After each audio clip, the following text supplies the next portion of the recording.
Hi everyone, welcome back to my YouTube channel Manu Issue ACCA classes. In this video, we will discuss regarding linear programming and when to use it.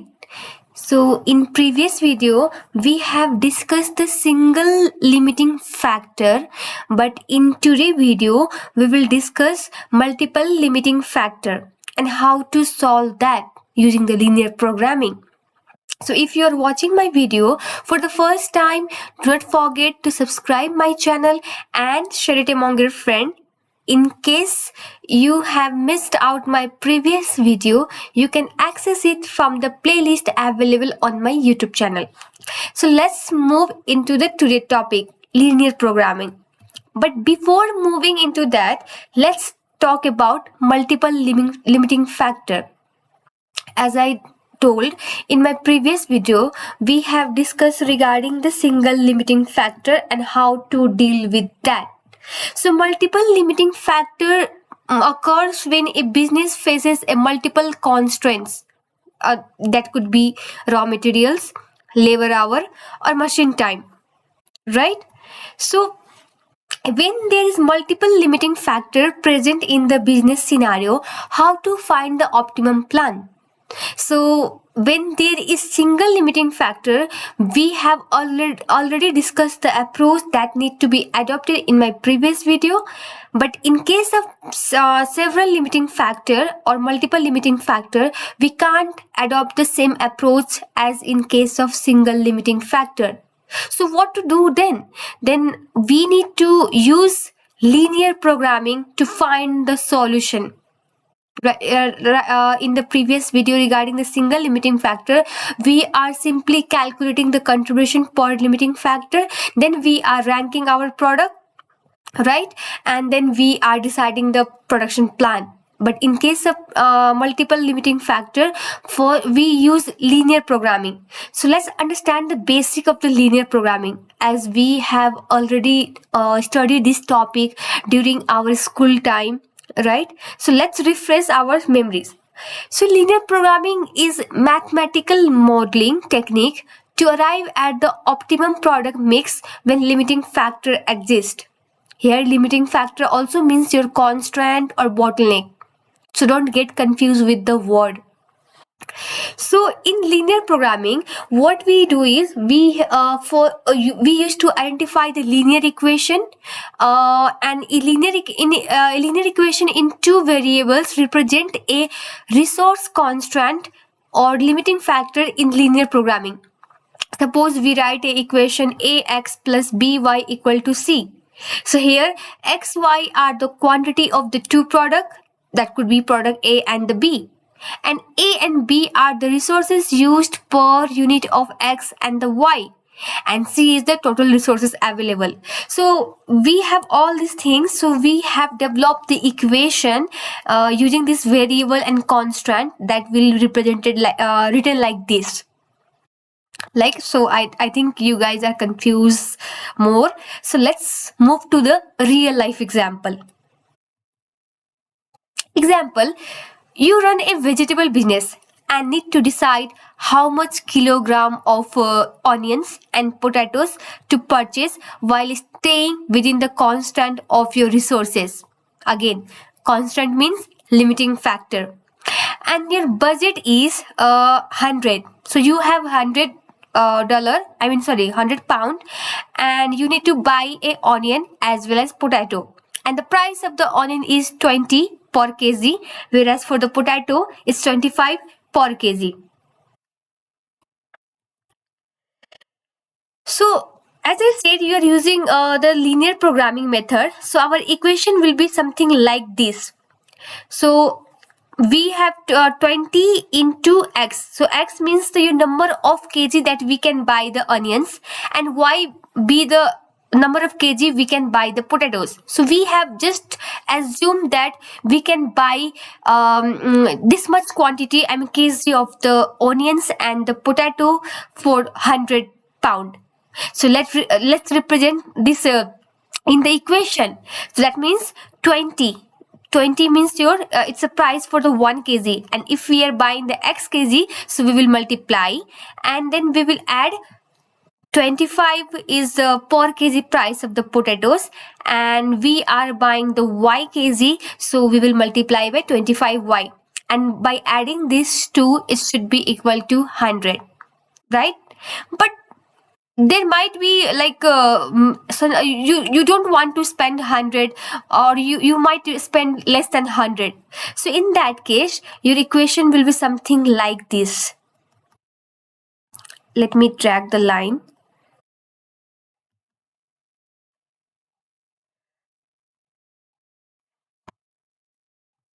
Yeah, so this will be something like this: 20x plus 25y less than or equal to 100. You can't spend more than 100 because your budget is 100, but you can spend less than 100 or 100, right? So this will be represented something like this.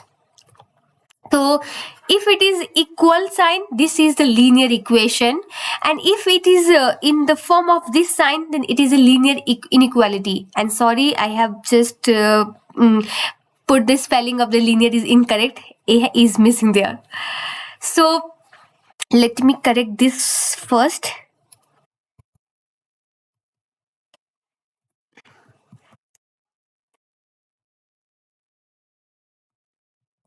Yeah, now it seems to be good, right? Okay, so now let's draw the graph for the linear equation that we assume we will spend $100 I mean sorry, 100 pound to buy the onion and the potatoes. So we will draw a graph, and the graph on the y-axis will represent the number of potatoes because we are using the y for the potatoes, and we will represent a number of onion. X-axis will represent as the number of onion because we are using x for the number of onions, right? So now, as I said, linear equation is a straight line, and in order to plot this straight line in the graph, we need a 2 point, two coordinate, but we don't have. So how to find the coordinate? So it's very easy. So yeah. So we have to find out the 2 point for this equation. So we will first assume y be 0. So that means we are just planning to buy onion, not potato. So let's see how much onion we can buy for the 100 pound. Okay, so it means y will be 0, and then if y will be 0, then this whole portion will be 0, and that means 20x equal to 100, and then we will take x equal to 100 divided by 20, and which will give the value of x as a 5. So we got our first coordinate or the point, that is 5, 0, right? So now let's plot this point in this graph. So value of x is 5, so we will put a cross over here in the 5, and value of y is 0, so we don't need to move upward because here the value of y is 0. Yeah, we got it, right? So now let's find the next point, next coordinate, and where we assume that we will only buy the potato, not the onion.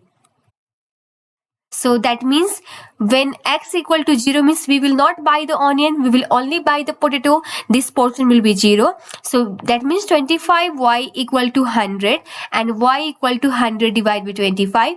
This will give the value of y equal to 4. So now we got our second point, x comma y equal to 0, 4.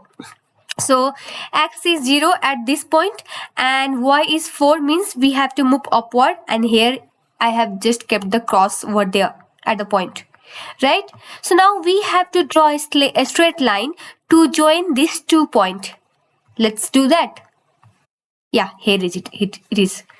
So now we have plotted the linear equation in the graph, and you can see the line here, right? So what does this line means? This line means that any point on this line will satisfy this equation, 20x plus 25y equal to 100. You can take the any point, you can take 1 is 2, 3. It will satisfy the 100. right? So this means any point lying in this straight line will satisfy this equation. So this is all about the linear equation. And regarding the PM student, for the PM student, in the PM, in case of multiple constant, you might have to use this linear programming equation, and the approach is same. So here are the steps I have been listed out.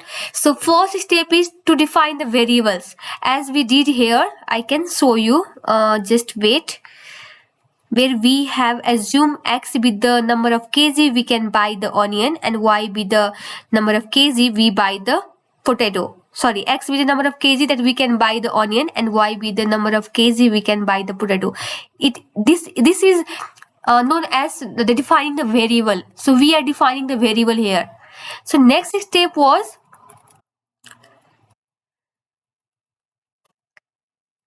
next step is to define and formulate the objective.